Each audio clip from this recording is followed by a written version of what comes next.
Last part तक हमने देखा था कि फिनिक्स गॉड को कैप्चर कर लिया गया था एंड अब God of since Yuhao and उसकी फैमिली को कैप्चर करने आए थे, जहां युहाओ एंड उसकी फैमिली को ये तो पता लग गया था कि इसके पीछे जो भी है वो है गॉड ऑफ डिस्ट्रक्शन। और अब आगे तो रियल में एक रूल था, गॉड्स अपने मन के हैं, आजाद हैं, कोई किसी का हुक्म नहीं मानता जब तक वो खुद न चाहे। टैंगशन ये जानता था, गॉड ऑफ डिस्ट्रक्शन भी ये जानता था, और जो आज रियल के एक कोने में आ रहे थे वो भी ये जानते थे। पर रूल्स सिर्फ उनके लिए होते हैं जो उन्हें मानना चाहते हो। एंड आज गॉड ऑफ इमोशंस के घर के आसपास किसी तरह की कोई शांति नहीं थी, वहां फाइट स्टार्ट होने वाली थी। देन गॉडेस ऑफ एनवी बोलती है, वो सी गॉड टैंगशन, क्या खास है उसमें जो वो रूलर बन के बैठा है? हमें तो कुछ नहीं लगता, बिकॉज जब से वो रूलर बना है तब से ये रियल्म आगे ही नहीं बढ़ी। इसलिए अब टाइम आ गया है कि इस रियल्म को एक नया रूलर मिले जो इसे आगे बढ़ा सके। लेकिन उसकी ऐसी बातें सुनकर डाइमोवाई को गुस्सा आ रहा था एंड उसकी बॉडी से बैटल इंटेंट निकलता जा रहा था, लेकिन युहाओ अभी भी शांत खड़ा था क्योंकि वो समझ गया था केवी के लिए उसे कुछ भी करके इस सिचुएशन से निकलना पड़ेगा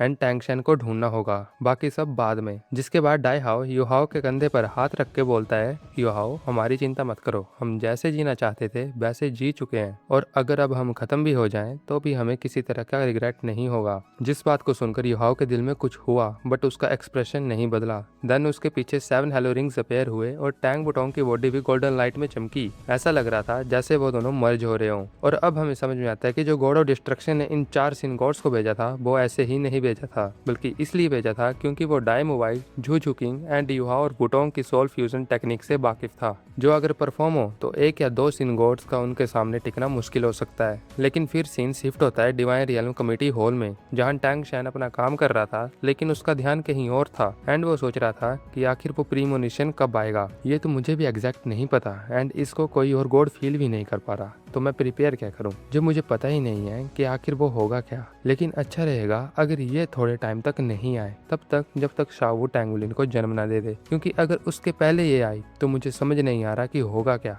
लेकिन अब गॉड ऑफ डिस्ट्रक्शन मीटिंग्स में चुप रहता है, कोई क्वेश्चन नहीं करता, ना ही कोई प्रोवोकेशन दिखाता है। बट टैंगशन जानता था कि ये शांति सिर्फ उस 1 साल वाले प्रॉमिस की वजह से है, जिसमें अब सिर्फ 6 मंथ्स बाकी हैं। और अगर इस बचे हुए टाइम में वो कैलेमिटी नहीं आई तो उसे गॉड ऑफ डिस्ट्रक्शन के एक्सपेंशन वाले प्लान के साथ बढ़ना पड़ेगा। एंड अगर ऐसा हुआ तो टैंगशन का स्टेटस डिवाइन रियल में खत्म हो जाएगा और फिर सब कुछ डिस्ट्रक्शन संभालेगा। लेकिन अगर ऐसा हुआ भी तो टैंगशन खुश होगा कि वो कैलेमिटी नहीं आई एंड गॉड रियलम बच गई। जिसके बाद टैंगशन पेपर्स एक साइड में रखता है एंड विंडोज के पास जाकर सोचता है, आज God of evil and goddess of goodness भी रियल में नहीं है, क्योंकि वो उन रीइंकार्नेटेड विंग्स की हेल्प करने गए हैं, शायद वहाँ कुछ प्रॉब्लम हुई है। जिसके बाद टैंगशन स्माइल के साथ युहाओ एंड बुटोंग के बारे में सोचता है, युहाओ को भी मैंने उतना ही टॉर्चर किया जितना उन पहले वाले सुप्रीम बींग्स ने God of evil and God of goodness को, एंड जिसकी वजह से वो भी आज गॉड किंग्स हैं, तो युहाओ भी नियर फ्यूचर में बन ही जाएगा। लेकिन उसके केस में एक और एक्सेप्शन थी कि युहाओ को तो टैंगशन अपनी बेटी देने वाला था, इसलिए उसने किसी तरह की मर्सी नहीं दिखाई।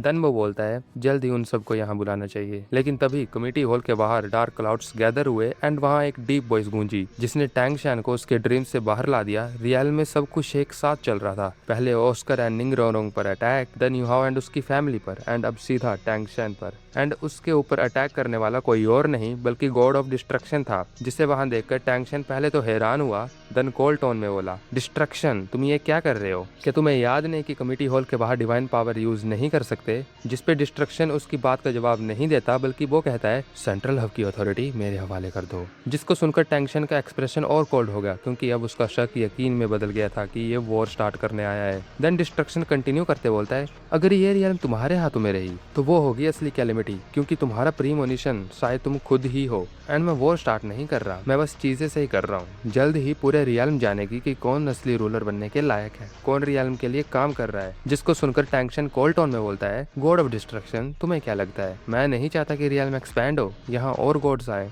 अगर हाँ तो तुम गलत हो, क्योंकि मैं भी चाहता हूँ कि ऐसा हो, लेकिन जिस कैलेमिटी की मैं बात कर रहा हूँ वो कोई नॉर्मल नहीं होगी, उसमें इतनी पावर होगी कि वो गॉड रियल्म को बहा कर ले जाएगी। और उससे बचने के लिए ही अभी के लिए रियल्म को स्टेबल रखना जरूरी है, इसलिए वापिस जाओ एंड मैं भूल जाऊंगा जो भी आज हुआ। जिस पर गॉड ऑफ डिस्ट्रक्शन हंसकर बोलता है, ये फेक गुडनेस बंद करो। तुम्हें क्या लग रहा है? मुझे नहीं पता कि तुम ऐसा क्यों रोकना चाहते हो, क्योंकि तुम्हें पता है कि अगर गॉड रियल्म एक्सपैंड हुई तो यहाँ नए गॉड्स आएंगे, नई पोजीशन बनेगी एंड उसकी वजह से रियल्म का रूलर मैं बन जाऊंगा एंड तुम्हारी पोजीशन खत्म हो जाएगी, इसलिए ही तुम ऐसा चाहते हो। जिस पर टैंक्शन गुस्से में बोलता है, तुम्हारी सोच कितनी छोटी है डिस्ट्रक्शन। हाँ मैं मानता हूँ कि ऐसी सिचुएशन बन सकती है, पर सो व्हाट? क्या तुम्हें सच में लगता है कि मुझे ये सीट इतनी पसंद है? और वैसे भी उस सिचुएशन का बनना इम्पॉसिबल है, बिकॉज तुम्हारी पावर है डिस्ट्रक्शन एंड तुम सिर्फ नेगेटिव गॉड्स को कंट्रोल कर सकते हो, जैसे evil gods and sin gods. और रियल में नेगेटिव गॉड्स से ज्यादा पॉजिटिव गॉड्स होते हैं, इस बात को मत भूलो। इसलिए तुम कभी भी रियल्म के रूलर नहीं बन सकते। जब असुरा एंड सी गॉड ने रीइंकार्नेशन में जाने से पहले इस रियल्म को मेरे ऊपर सौंपा था, तो वो किसी सेल्फिश डिजायर की वजह से नहीं किया था। और इन फ्यूचर में भी मैं रूलर नहीं रहा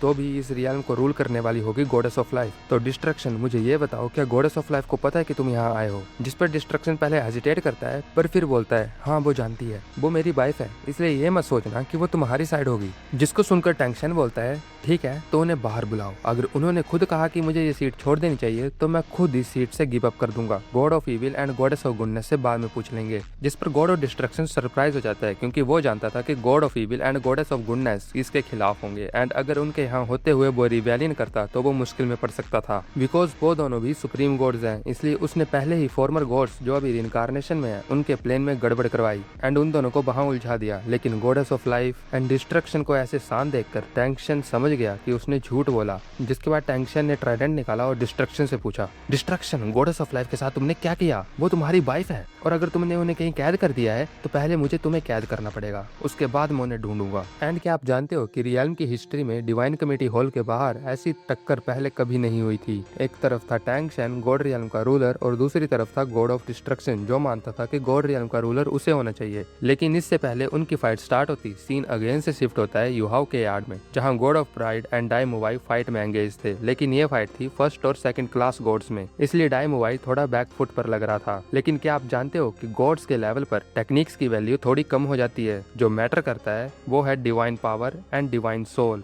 एंड टेक्निक सिर्फ थोड़ा एक्स्ट्रा एज देती हैं, पर वो एज कभी कभी काफी होता है। एंड युहाओ की असुरा आई भी वहाँ खुल चुकी थी, बिकॉज उन चारों सिन गॉड्स का डिवाइन प्रेशर वो खुद पर ले रहा था। गॉड ऑफ ग्रीड की नजर उस पे थी तो गॉडेस ऑफ एनवी की टैंग बुटोंग पर। जिसके बाद गॉड ऑफ ग्रीड बोलता है, ये गॉड ऑफ इमोशंस कितने टाइम से गॉड है? आई थिंक सिर्फ कुछ डिकेड से, लेकिन इसकी डिवाइन पावर काबिलियत तारीफ है। एंड अब समझ आया कि क्यों डिस्ट्रक्शन गॉड ने हम चारों को यहाँ भेजा। सुनो सब, यहाँ से कोई भी बचकर नहीं निकलना चाहिए। एंड देन वो गॉडेस ऑफ स्लॉथ की तरफ देखकर बोलता है, अबे तू भी तो कुछ कर, कि यहाँ सिर्फ सोने आई है। जिसके बाद गॉडेस ऑफ स्लॉथ भी अपनी आंखें खोलती है एंड उसकी बॉडी से डिवाइन पावर बाहर आने लगती है। और सेवन सिन गॉड्स में जिसकी डिवाइन पावर सबसे ज्यादा थी वो कोई और नहीं बल्कि गॉडेस ऑफ स्लॉथ की थी, बिकॉज उसका काम था खाना और सोना, जिसकी वजह से सालों से उसके अंदर डिवाइन पावर इकट्ठा हो चुकी थी। एंड जब वो इसे एनलिस्ट करती है तो उस प्रेशर की वजह से युहाओ के फेस पर स्वेट आ जाता है। लेकिन वो भी अकेला नहीं था, उसके साथ बुटोंग जुड़ी हुई थी फ्यूजन स्किल से, इसलिए वो उस प्रेशर को संभाल पा रहा था। लेकिन फिर बुटोंग बोलती है,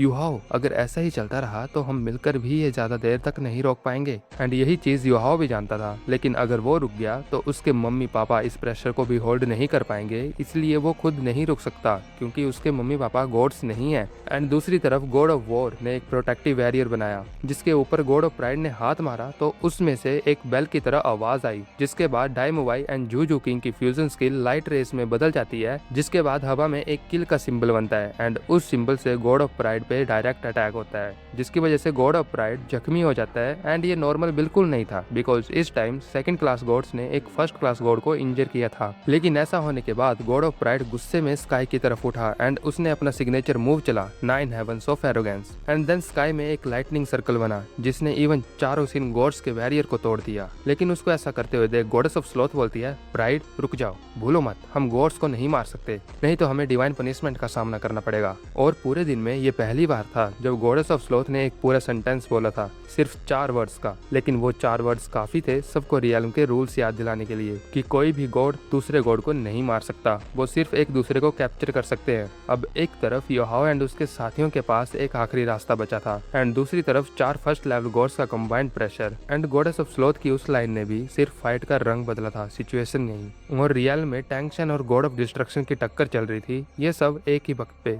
एक ही दिन स्किन पे, जिसकी वजह से रियलिन की शांति बिखर चुकी थी। तो क्या गॉड ऑफ इमोशंस की असुरा आई में अभी भी कोई आखिरी राज छुपा है जिसकी हेल्प से वो इस फाइट को पलट दे? वेल, जो भी है उसका आंसर आपको फ्यूचर पार्ट में मिलेगा, इसलिए चैनल को सब्सक्राइब कर लो।